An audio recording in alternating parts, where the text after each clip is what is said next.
1984 season has not been one to remember for the Cleveland Browns. Yet despite a 4-9 record, the Browns still have a shot at winning the AFC Central. This is refreshing news for quarterback Paul McDonald, whose first year as the starter has been marked by ups and downs. And until recently, the downs outweighed the ups. But McDonald has prospered lately, and the Browns have won 3 of their last 4 games. Cincinnati is led by Turk Schonert, coming off a terrific game in the Bengals' romp over Atlanta.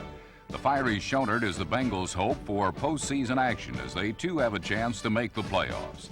The 5-8 Bengals and the 4-9 Browns are both chasing the 7-6 Pittsburgh Steelers, and they will no doubt be scoreboard watching today, hoping that the Steelers fall to the Houston Oilers. Both teams feel the need to win all 3 of their remaining games to have a shot at the division title, so something has to give today. The Browns come to battle with tight end Ozzie Newsome, the AFC's leading receiver, and a comfortable security blanket for the still-learning McDonald.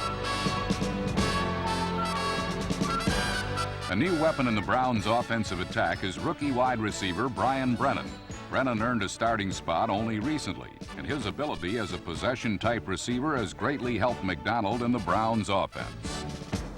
It's a must-win situation for both teams. It's as simple as that. Browns head coach Marty Schottenheimer hopes he'll be singing when this one is over. From Cleveland Stadium, it's the Cleveland Browns hosting the Cincinnati Bengals in a crucial AFC Central matchup on the NFL Game of the Week.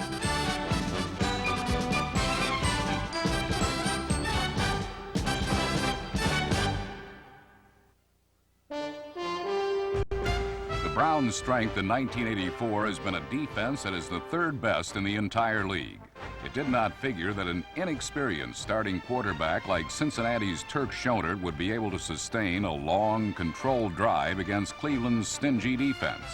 But that's exactly what Schonert did. He used his running game well, particularly number 36 rookie Stanford Jennings. But the key play was a run by none other than Schonert, a 17-yard dash on a 3rd and 5.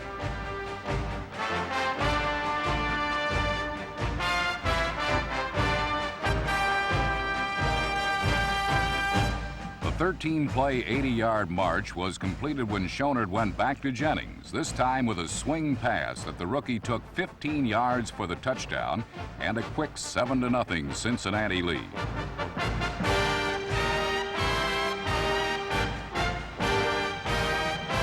The Bengals needed a good start, and they got it. The score by Jennings was important for 2 reasons. It showed that the Bengals could dominate Cleveland's defense, and it forced the Browns to have to come from behind right away against the Cincinnati defense that has come sharply into focus in recent weeks.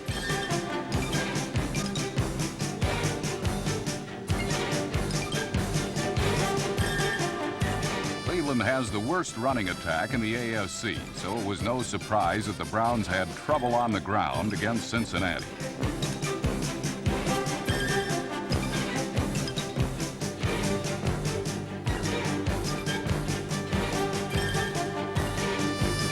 The Bengals forced Paul McDonald to throw, but the conference's lowest-rated starting quarterback belied his ranking and moved the ball well through the air, using tight end Ozzie Newsome, number 82, and wide receiver Ricky Feature.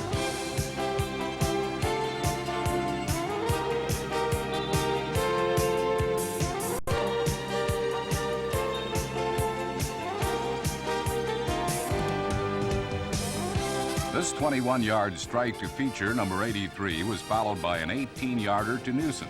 But the Browns' drive fizzled inside the Cincinnati 10-yard line, and they settled for a Matt Barr field goal, cutting the Bengals' lead to 7-3 early in the second quarter.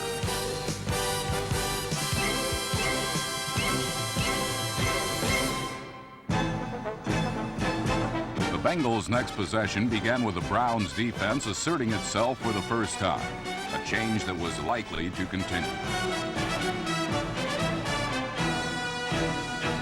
But that was against the run. When Cincinnati went to the pass, it was a different story.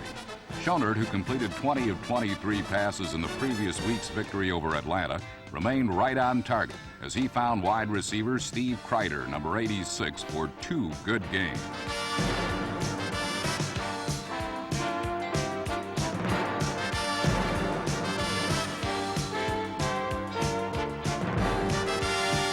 But with the ball on the Cleveland 23-yard line and the Bengals on the move again, Schoner made a mistake, and the result was an interception by safety Al Gross, number 27.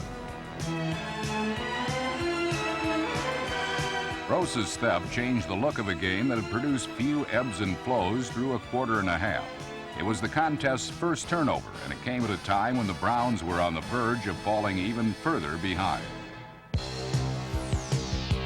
But the spark was ignited, and McDonald grabbed the torch and carried it on a left arm that had weathered some severe storms in 1984. A shaky start plagued the fifth-year veteran, but in recent weeks he had performed well. And following the interception, he passed the Browns straight to 6 points.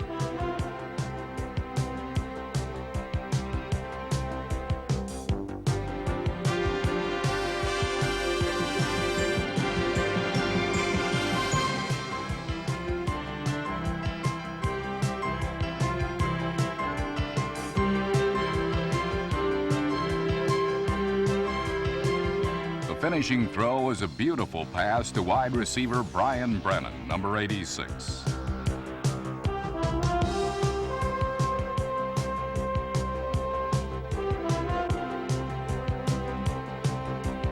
The touchdown was Brennan's third in the last 2 games, as the rookie is beginning to flash the form that made him Doug Flutie's favorite target at Boston College a year ago. Another look at the score reveals the precision of the execution. McDonald from the shotgun with plenty of time to throw, spotting Brennan behind his man and lofting a perfect pass to the rookie wide receiver.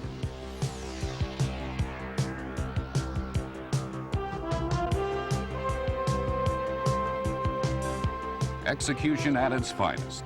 The 21-yard touchdown gave the Browns a 10-7 lead with less than 5 minutes remaining in the first half. What was shaping up as a tight struggle between division rivals fighting for their playoff lives. The first half nearly set the table for the fireworks to come later.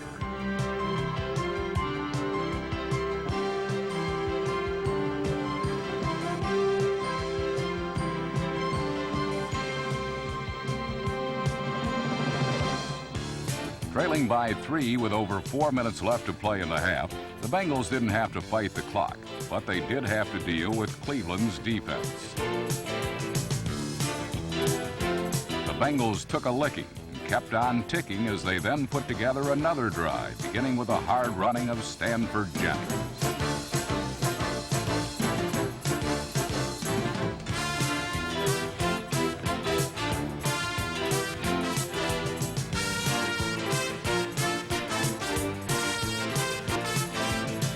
Jennings finally went down, but it took quite a few Browns to do the job. Schoner took over from there, using his short passing game to gradually bring the Bengals into field goal range.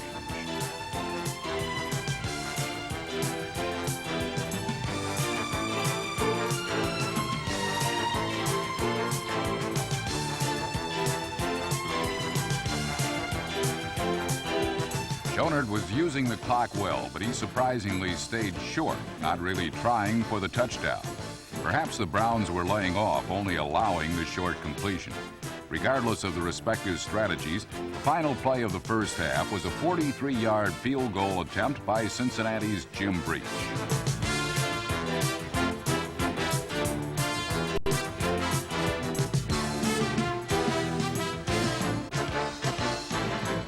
Breach sailed it wide to the right, and the half ended with the Browns leading 10-7. Breach was disappointed here, but he would be slightly more ecstatic when this game would end more than 2 quarters later. It had been a well-played first half considering the importance of the game for both Cincinnati and Cleveland. Mistakes were few, execution was solid, but there was little excitement. That would change dramatically in the second half.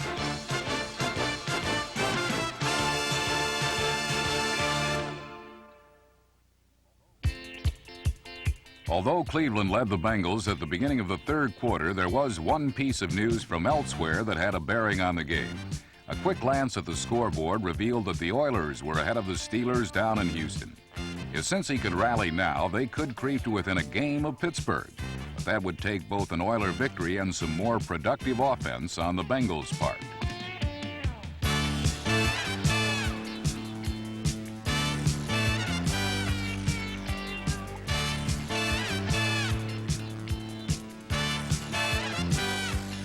Kirk Schonert hit for several completions early in the second half, but never really got the Bengals close enough for a score. Then Browns defensive end Reggie Camp, number 96, made sure that the Turk would not spark any more Cincinnati comeback.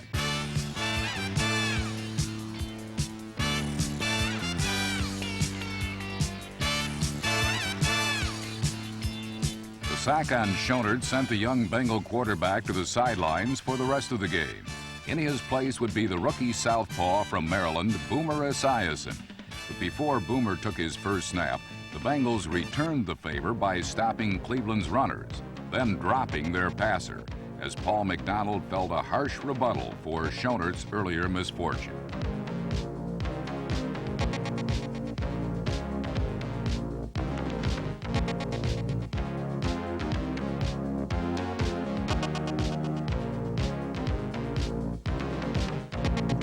Cincinnati was making things tough on the Browns, and for a while it looked as if the Bengals' new quarterback would do the same. On his first series, Esiason made a nifty move to avoid a sack and pick up an impressive completion to tight end M.L. Harris. But just as quickly, the Boomer was bombed by a blitzing Clay Matthews, number 57, and the Bengals saw the third quarter slip away, still on the short end of a 10-7 score.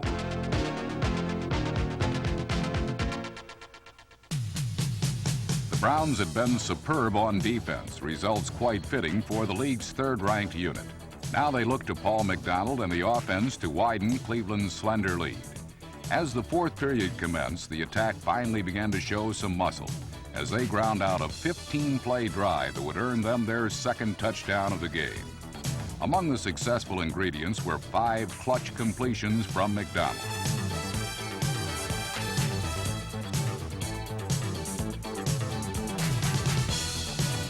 Recently activated running back Mike Pruitt also contributed with several big gains as the Browns mixed the run with the pass so effectively that Cincinnati had little idea as to what play would be coming next.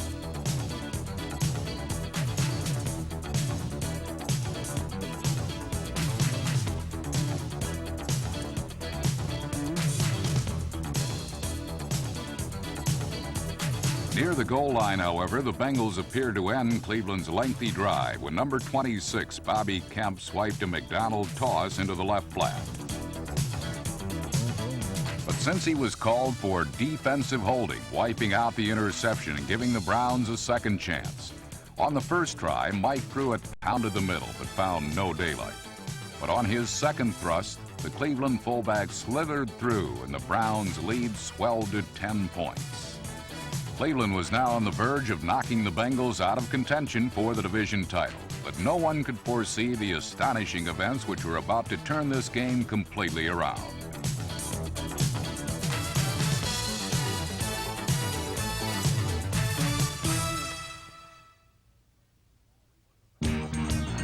Cleveland fans have had precious little to cheer about this year, but they now sensed the victory for their team and were whooping it up.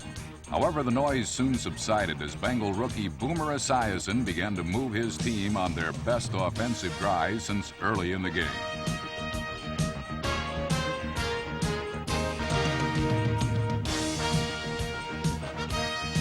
But when Cincinnati drew close to a score, the Browns' defense resembled its old self as they deflected some lethal passes out of harm's way.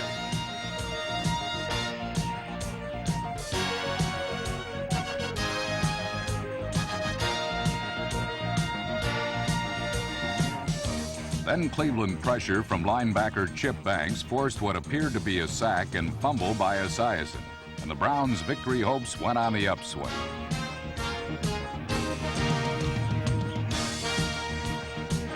But the officials ruled the play as an incomplete pass, allowing the Bengals to retain possession. Although Cincinnati failed to get a touchdown, they still salvaged a field goal from Jim Breach, who had missed one in the first half. With over 5 minutes to go, the Bengals were now within a touchdown of tying a game that had once seemed beyond their grasp. Cleveland did not roll over and die, however. They knew if they could simply keep the football, the Bengals could not come back. And for 4 minutes, the Browns chewed up both yardage and the clock.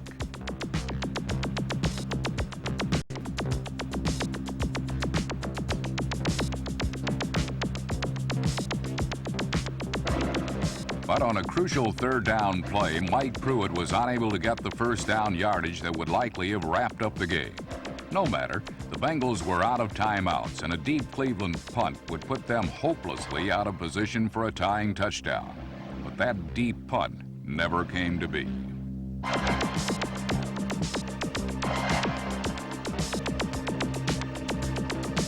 Number 82, Rodney Holman, blocked Steve Cox's kick, and the Bengals recovered on the Cleveland 28. Exactly 1 minute remained. 1 minute for Boomer Esiason to lead his team to a tying touchdown. Yet on the first completion, his receiver Steve Kreider was unable to get out of bounds, and more valuable time evaporated. Then Cincinnati got a break when the officials stopped the clock for them.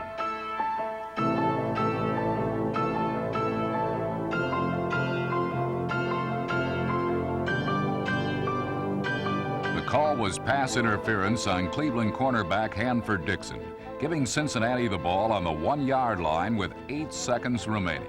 The whole season came down to this last play, and the Bengals responded with one of the most imaginative calls of the entire 1984 NFL campaign. Yep, you saw it right. The game-tying touchdown came with a throw to that glue-fingered receiver of renown, all-pro tackle, Anthony Munoz. It worked because Esiason did his part with a clever play fake, then tossed it into the enormous grip of Cincinnati's king-size senor. Munoz had reported to the referees that he would be the end in the goal line formation, thus creating the situation for a tackle-eligible play. After the catch, Jim Breach followed with the extra point, and the game was tied. Overtime seemed a foregone conclusion, but stranger events were about to transpire. After Munoz's earth-shaking spike, the Bengals tried an onside kick, but were penalized for being offside.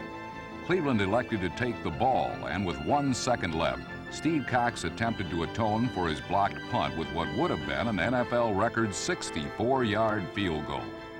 Earlier this year, Cox had hit one from better than 60 yards, but this time his kick did not travel quite as far.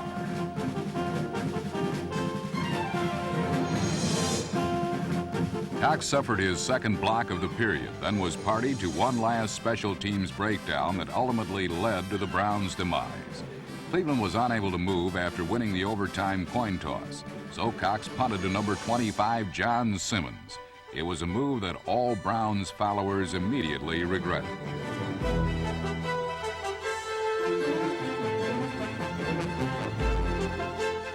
Simmons' return of 30 yards put the Bengals deep in Cleveland territory, and after some ultra-conservative Bengal runs, Jim Breach was summoned to try a 35-yard field goal.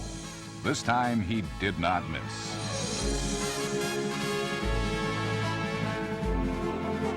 With 4.5 minutes gone in overtime, the Bengals had pulled out a miraculous win that had once seemed impossible. And the windfall of good fortune continued as the news of the Oilers' overtime win over Pittsburgh was announced. This was truly a bizarre game, but no more bizarre than the strange story of Cincinnati's season. This sub-500 team, the same club that started the year with 5 straight defeats, now has a decent chance to win a division title. Only in America. Only in the wild AFC Central, where even a pauper can be king.